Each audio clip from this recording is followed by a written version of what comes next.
You never really realize how good something is until it's gone. Hearing that, you may think someone close to me died or something, but no, it's even worse.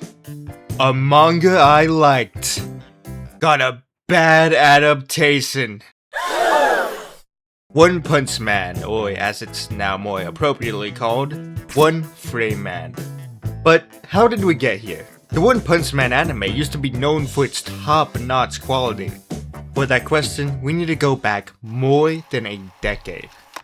2009, the webcomic One Punch Man started by One. It had poor art, but it's good story, it's good action, it's great character development, and it's amazing comedy would lead it to be picked up by Yusuke Murata to be turned into a manga in 2012. A manga, ironically, most well known for its absolutely stunning art. But it propelled One's work into the public, which is what ultimately mattered. Now let's get into what really kicked this all off. 2015. One Punch Man got its first anime adaptation by Madhouse, which is the same studio that did Death Note, Frieren, Hunter x Hunter, Hajime no Ippo, Hellsing Ultimate, Overlord, High School of the Dead, and Black Lagoon. And it was amazing. Comedic moments, iconic scenes, high stakes, fluid animation. This season had it all in spades. And if you look at the cast, it's easy to understand why. Big names in the industry all came together to passionately create this masterpiece. In an alternative world, maybe all of One Punch Man would have gotten this treatment, like Mob Psycho 100 for example. But it didn't. 2019, One Punch Man Season 2 came, and it was not by Madhouse this time. This time, it was by JC Staff. Likely, Madhouse was preoccupied with a different project, so the producers threw it to a different studio. Now, JC Staff can make good anime. Psyche K, Don Machi, the Konosuba movie, not the seasons, those were made by a different studio. But after the insane quality of Season 1 of One Punch Man, they had some enormous shoes to fill. And, in fairness, they did fill some big shoes. Clown shoes. I'm over-exaggerating. Season 2 was actually decent. It had its moments, all of Garo's fights were hype, but it also had its fair share of problems. It had inconsistent animation, a weird change in art style from Season 1, and unique choices for sound effects.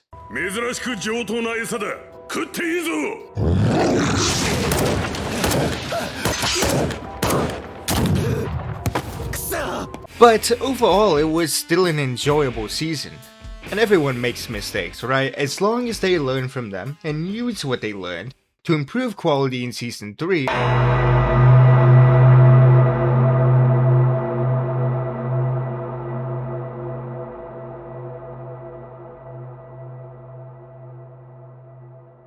It got worse. Much worse. After a pretty quiet 6 years since the previous season, Season 3 finally released.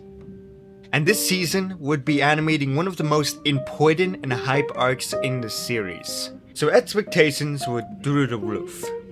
But it did not release strong. It came with a myriad of issues.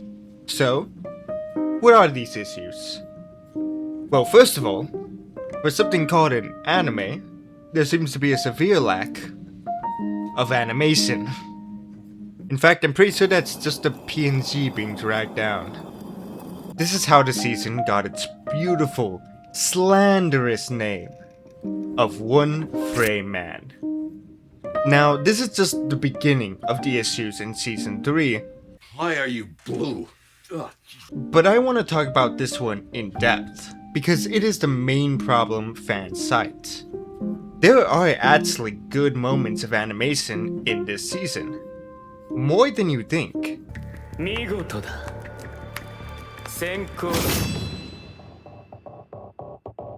I mean, Garo vs. Royal Ripper and Bug God, Flashy Flash vs. Galewind and Hellfire Flame, Child Emperor vs. Phoenix Man, Atomic Samurai vs. Z5, Atomic Samurai vs. Black Sperm. Is that really his name? Zombie Man vs. Homeless Emperor, Puri Puri Prisoner vs. Bakuma, Puri Puri Prisoner vs. Neon, Saitama vs. Pochi, and Saitama vs. Orochi were all at least decently animated fights. That sounds like a lot, right? Well, about half of those fights were extremely short, all but one of those fights were near the end of the season, and those fights were actually only 10 of the whopping 21 that occurred. So, the problem really isn't that there lacks good animation in this season, as you've just seen. The problem is that to make it to that good animation, you have to slog through an unequal amount of garbage. And not many people are Rudo from Gachakuda. In my opinion, episode 8 is where the season gets good. To get to that point, viewers had to sit through 7 episodes of still frame after still frame after still frame after still frame after still frame after still frame after still frame after still frame after still frame after still frame after still frame after still frame after still frame after still frame after still frame after still frame after still frame after still frame after still frame after still frame. It's a bit too faithful to the manga, you could say. Limited animation is a common practice in the anime industry.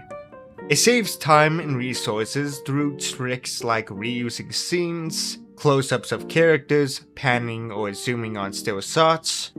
It's not inherently a bad thing. Hell, even the Golden Child Season 1 used limited animation at times. But Season 3 relied on it excessively. They would linger on a single still frame for too long. 俺には先生の弟子だという正当性がある。間借りするにもちゃんと家賃も払っている。家賃って、埼玉はこのマンションの家主じゃなくて勝手に住んでいるだけでしょ。騙されてるわよあなた。それよりあなたの方はまだ教会から何も連絡ないの？私には来たのに。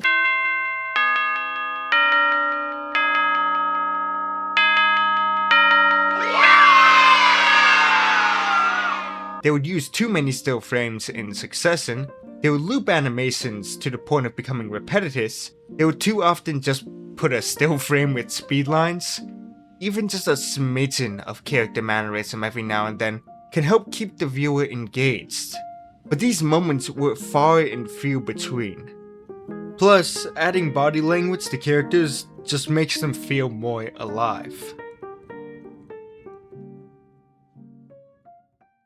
So that's my take and insight on the problem of one frame man.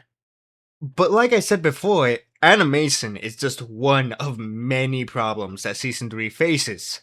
There's still a lot to go over. So, it's time for the lightning round! Here is the list of problems that Season 3 of One Punch Man suffers from. 1. Excessively limited animation. We already went over that one. 2. Inconsistent animation/animation errors. 3. Bad pacing. 4. Abrupt cuts/transitions. 5.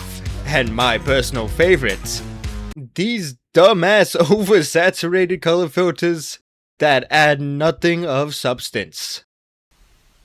New face filters on Instagram today. This is my favorite one so far. Nice job, team. 6. Important cut content. 7. Using retcon scenes and combining them with canon ones. 8. Dimming and fading. A broadcasting requirement to prevent epilepsy, for those who do not know. You can blame the Porygon episode for that one. 9. Censorship and how it is handled. Is that a fucking alternate from the Mandela catalog? 10. Bad soundtrack placement. 11. Bad sound effects. And 12.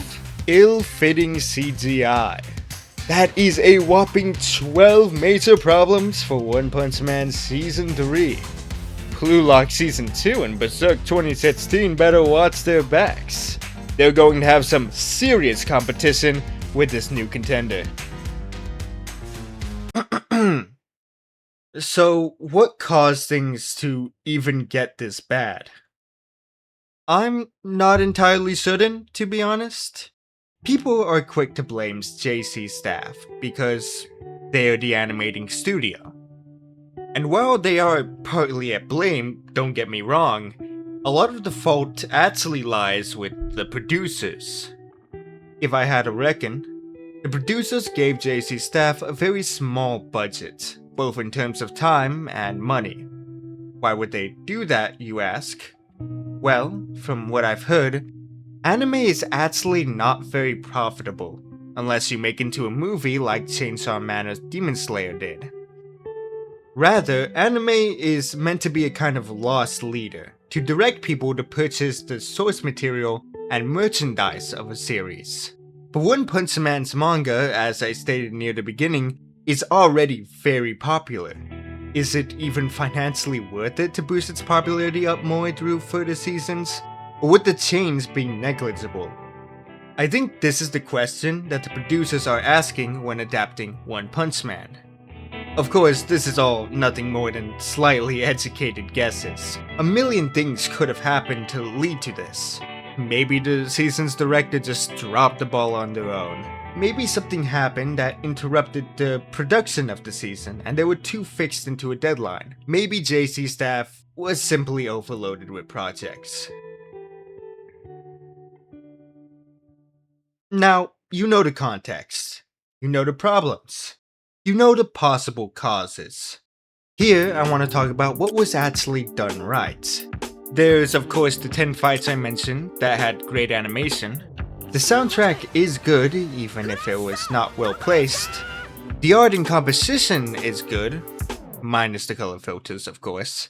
I like the bold line art they use, and I like how they moved away from the weird, shiny art style in season 2. I know I mentioned ill-fitting CGI as one of the problems, but there were actually times where CGI was well used too. Maybe I'm glazing a bit too hard by saying this, but this scene is seriously giving me like Demon Slayer CGI vibes. I hope they keep these strengths and work to correct their many weaknesses so that we get a more suitable product in the future. Though for that to happen, we also need producers to actually give the studio the resources they clearly need. Which, judging from how they're already threatening a second core of this shit show, I think we're fucked. In conclusion, I want season 3 to be remade, but I doubt that will happen, sadly. On the limited bright side, at least this season was entertaining to watch, if for nothing more than from how comically bad it was. Everything being said though, don't go harassing anyone just because they worked on this season, obviously. If you want to show your dissatisfaction, do it on the product itself. If you liked the video, consider liking and If you liked the video, consider liking and subscribing. If not, I'd love to hear your opinions down in the comments below so I know better on what to improve on. Either way, many thanks for watching to the end.